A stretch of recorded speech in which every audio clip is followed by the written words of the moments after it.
ओम शांति। 8 मई आज बहुत ही गुह्य बाबा के महावाक्य हैं।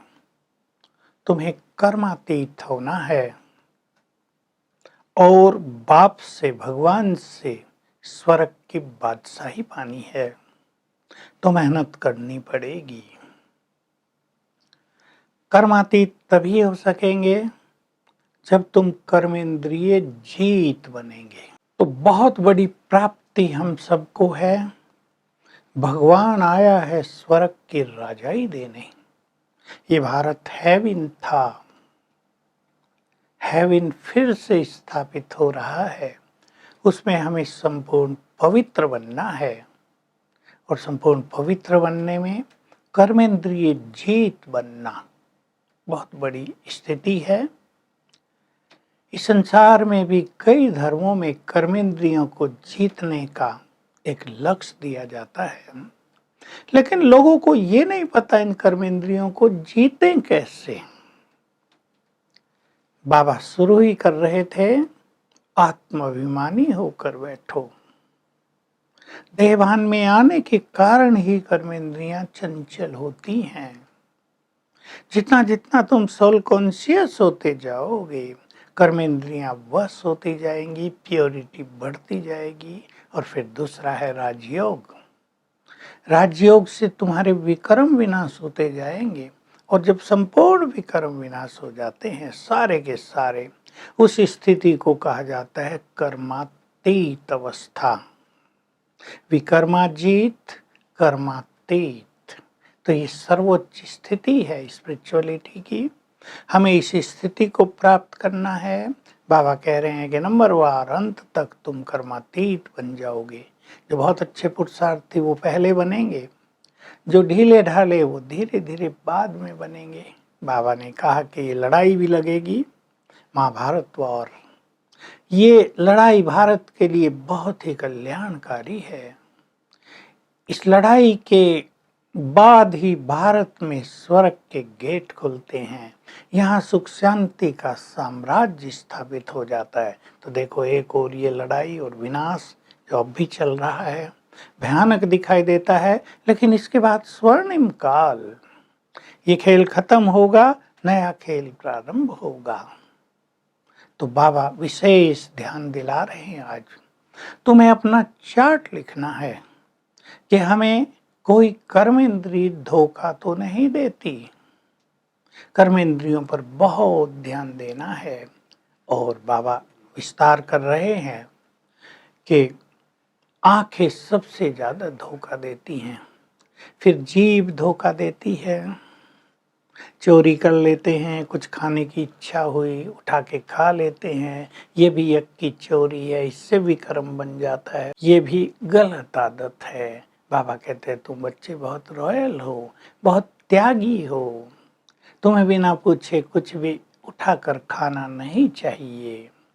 पर आज मुख्य ध्यान दिला रहे हैं, आंखें धोखा देती हैं। भिन्न भिन्न उदाहरण दिए बाबा तो बिल्कुल स्पष्ट समझाते हैं।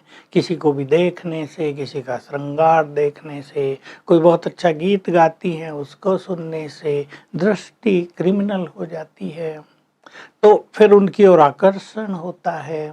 इसलिए सन्यासी लोग तो आंख बंद करके बैठ जाते हैं।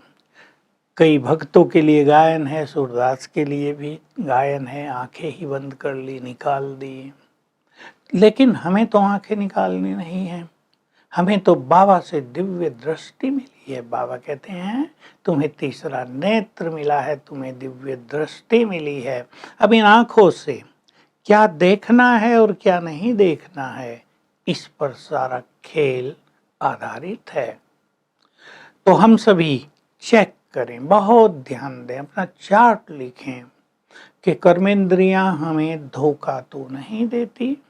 और इस बात का विशेष ध्यान दें, इस बात को समझ लें कि सोल कॉन्शियस होने पर ही कर्मेंद्रियां स्वतः ही शीतल हो जाएंगी। और बाबा ये भी कहते हैं जैसे जैसे कर्मेंद्रियां शीतल होती जाएंगी, तुम रजो से सतो की ओर बढ़ोगे और फिर सतो से सतो प्रधान।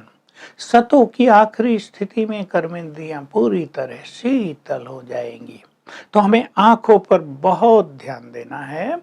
हम आँखों से क्या देखते हैं? हमारी आँखें क्रिमिनल तो नहीं होती, क्योंकि कुदृष्टि यदि होगी तो संकल्प बहुत उल्टे-सुलटे चलेंगे, खुशी नष्ट हो जाएगी, शांति नष्ट हो जाएगी, जैसा आजकल बहुत हो रहा है संसार में। इस क्रिमिनल आई ने संसार को जैसे तबाह किया हुआ है, संबंधों में विष घोल दिया है, कड़वाहट से भर दिया है संसार को।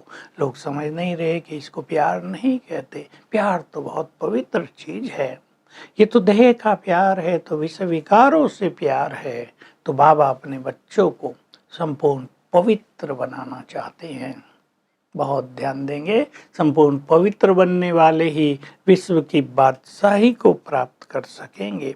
तो हम सोल कॉन्शियस बने, आंखों की बातों को भी चेक करें, कानों को भी चेक करें।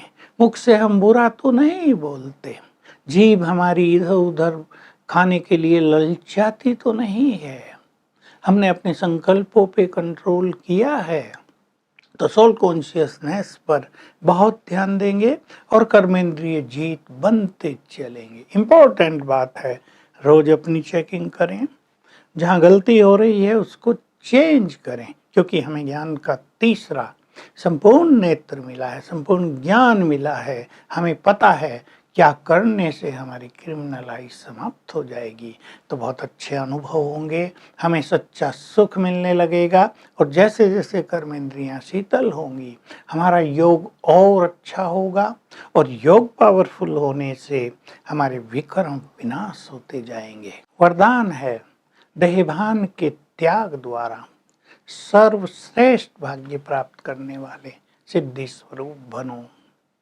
देखिए बहुत सुंदर ये विधाता के द्वारा बताई गई विधि है। इस विधि से ही सिद्धि प्राप्त होती है कि सोल कॉन्शियस हो जाओ, देहभान का त्याग कर दो तो तुम्हारा भाग्य श्रेष्ठ बन जाएगा। इससे ही शिव बाबा से सर्व संबंधों की अनुभूति होगी और सर्व शक्तियों का आभास होगा, अनुभव होगा।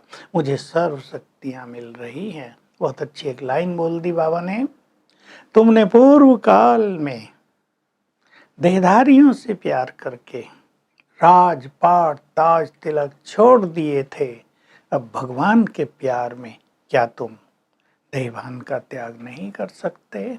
स्लोगन है, क्रोध का त्याग करना है तो स्वार्थ को निस्वार्थ भाव में बदलो और इच्छाओं के भी रूप को भी परिवर्तित करो। तो आज हम सारा दिन मैं आत्मा हूँ और आत्मा के साथ तो गुणों का चिंतन करते हुए स्वीकार करेंगे, मैं ये हूँ, मैं परम पवित्र हूँ। बनना नहीं है, परम पवित्र हूँ, मैं शांत स्वरूप हूँ, ये मेरी क्वालिटी है, ये मेरी नेचर है, मैं बहुत शक्तिशाली हूँ। तो सभी गुणों को स्वीकार करके धारण करेंगे और सोल कॉन्शियसनेस का अभ्यास हर घंटे में कम से कम 1 मिनट अवश्य करेंगे। Om Shanti. To watch Peace of Mind channel videos on YouTube, subscribe us on youtube.com/tvpeaceofmind. Just a click for a peaceful life.